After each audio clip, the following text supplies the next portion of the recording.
everyone. Thank you, Enno, for this inspirational speech. Inspiration like your initiative, because the Swiss initiative started like I think 6 months before ours, or maybe 1 year, I don't really remember. But we were always ahead of us, and we have been watching you very closely. It was very interesting to have these two initiatives in parallel. Our initiative involved countries inside the European Union, because we were using the European Citizen Initiative. What is this? It is a bit like Switzerland, but very different, and I'll explain why. This is a new instrument that was implemented in the European Union back in 2005 in the Treaty of Lisbon, but it only was possible to use it from 2012. And I think that's a very important difference to state right now, because unlike in Switzerland, people all over Europe first didn't even know about it, because it was this kind of bureaucratic thing. It was, you know, it was integrated in a very controversial treaty that was basically forced, implemented to all the countries, despite refusals in certain countries. So no one knew in Europe that they could even sign a European Citizen Initiative. And it was also much more complicated for us, because it was much more bureaucratic instrument, much more complex, cumbersome in many ways, and I won't go into details right now. But I guess the other difference between the two initiatives were that we were acting at the more the continental level, and I guess, well, there are 28 countries right now in the EU, so I guess things are on average 28 times more complicated for us. But anyway, we wanted to do it, and why did we want to do it? Because we have an emergency situation right now in Europe, I think. We have a crisis, and we have a lack of solidarity between countries, and we have all the problems that we have in your own countries as well. So our initiative was, because there was a problem with the European Citizen Initiative, is that we cannot ask for changing the European treaties, for instance.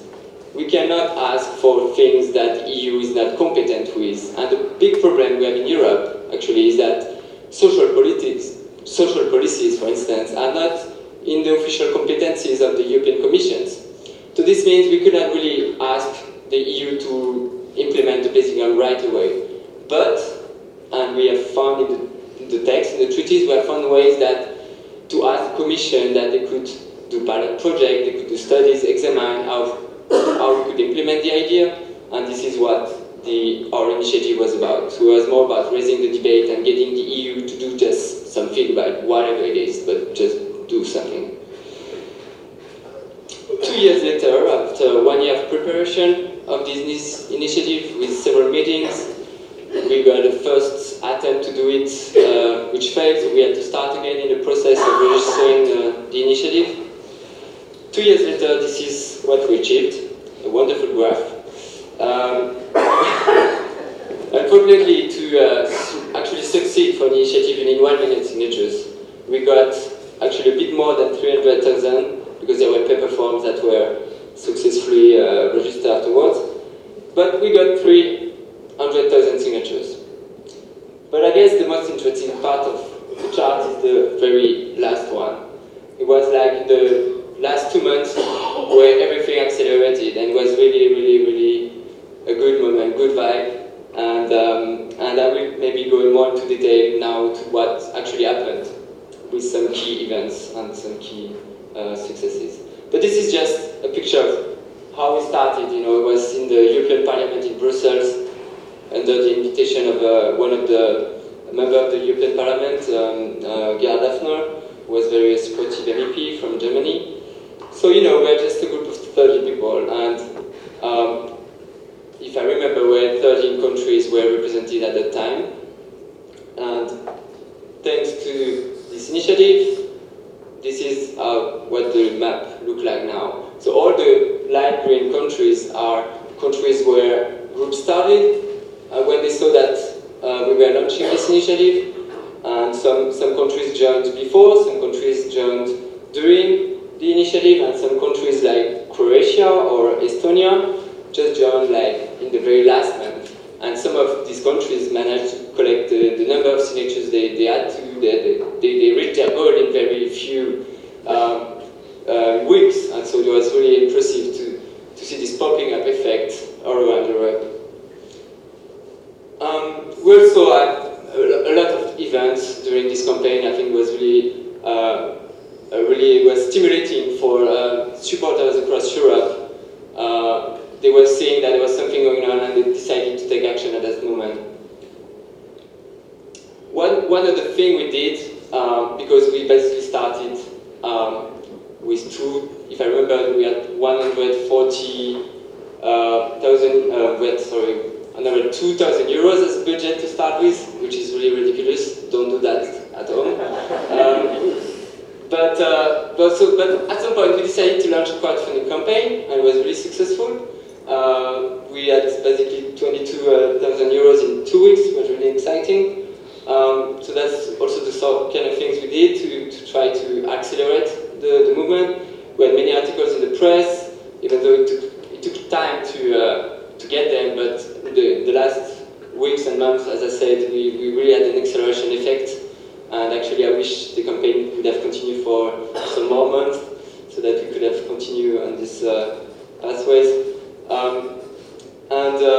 One of the other major success I think we had was coming from nowhere. I mean, it's not nowhere, it's Bulgaria, but no one did expect that. It was really, who are these Bulgarians suddenly supported our initiative? But basically it didn't come from nowhere, it came from months of lobbying. It was really invisible work for me. I didn't even know about it, but it happened that a guy standing that you may recognize here had met some trade unions in Bulgaria, and from meeting to meeting they finally decided to push our initiative in the very last weeks, and in very few days we had peak of visitors in our website, and approximately 30,000 signatures were collected in Bulgaria in a few days. It was really impressive. We also had support from members of the European Parliament. So we basically decided to write a statement at some point. We sent a draft to the MEPs. We had a meeting in the Parliament in Strasbourg. And at first there were only 5 members of the Parliament who came to our meeting. We revised the text a little bit, and then asked all the other MEPs to sign, and 34 of them did, which was a good success, I think. So, what's next?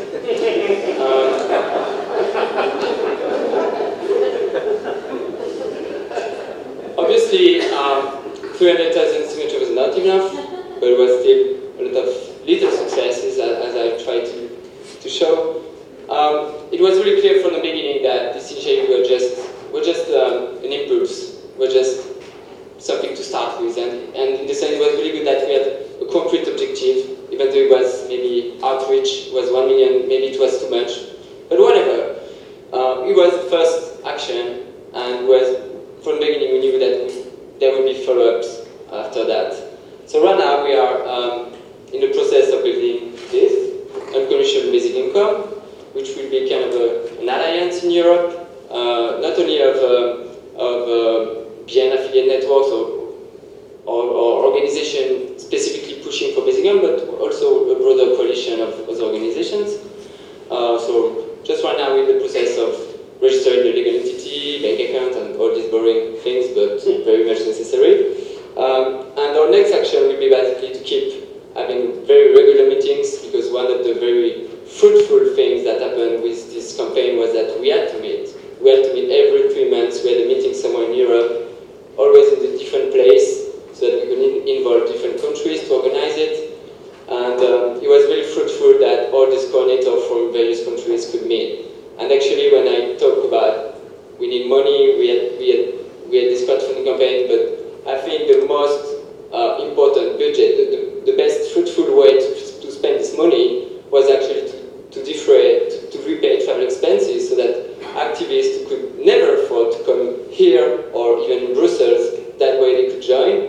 And it was really inspirational, and it was really, I mean, in these meetings, not only we realized that we were all together in this idea, but we also became friends. we were not just a network anymore, we were a community or maybe even a family at some point. So I think it was really important, and so we are first going to keep doing that. We're going to launch projects. We have a project having a pamphlet. Some want to do more lobbying at the EU level. Some want to organize summer camp next year. Some want to organize online action. We organized, every year now we have decided to organize the International Week of Basic Income, which takes place in September, and you are all everywhere in the world invited to also participate. It's not just European.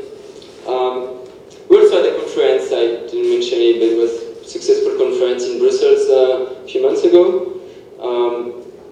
More lobbying and maybe a new campaign in the next years.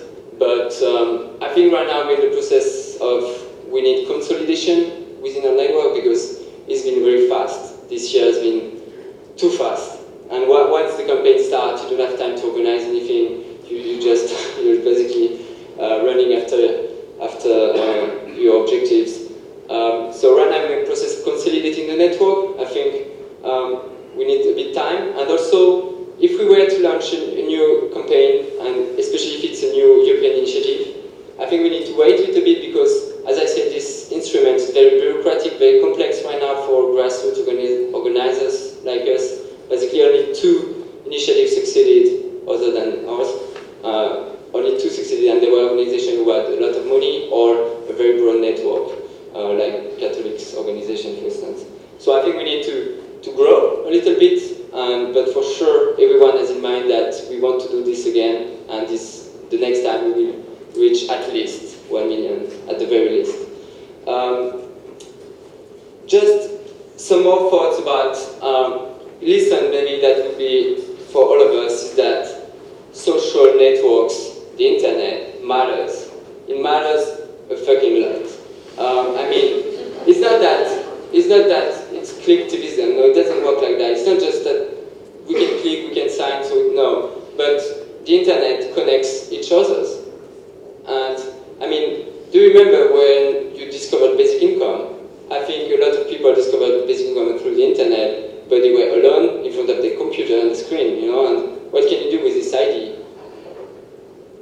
Well, now with social networks and internet, we can connect to the others who also like this ID. And we can realize how many we are. And the fact is, we are more than we even thought. So I think this is an important point. Use social networks and use it in a way that you connect people with each other. But it's also, I mean, there's a magic wand. I think one of the successful things with our campaign was that we combine the social network with physical meetings. That's the whole point is in the combination of the two.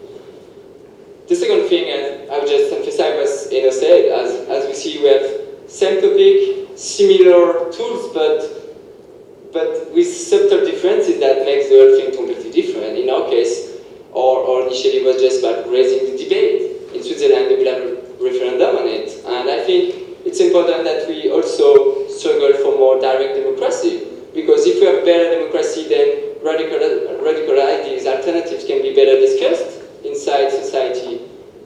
And that, I deeply think that we are not doing enough as activists. I mean, our struggle is big, for sure, but we also need to help the people who are struggling for more democracy. That's very important. And the last thing I would like to say as a challenge for the future is that we need to make more bridges between new groups that have been forming with initiative, activists, younger people, and you guys, basically. The people, the researchers, everyone that's been involved around the bien, and those people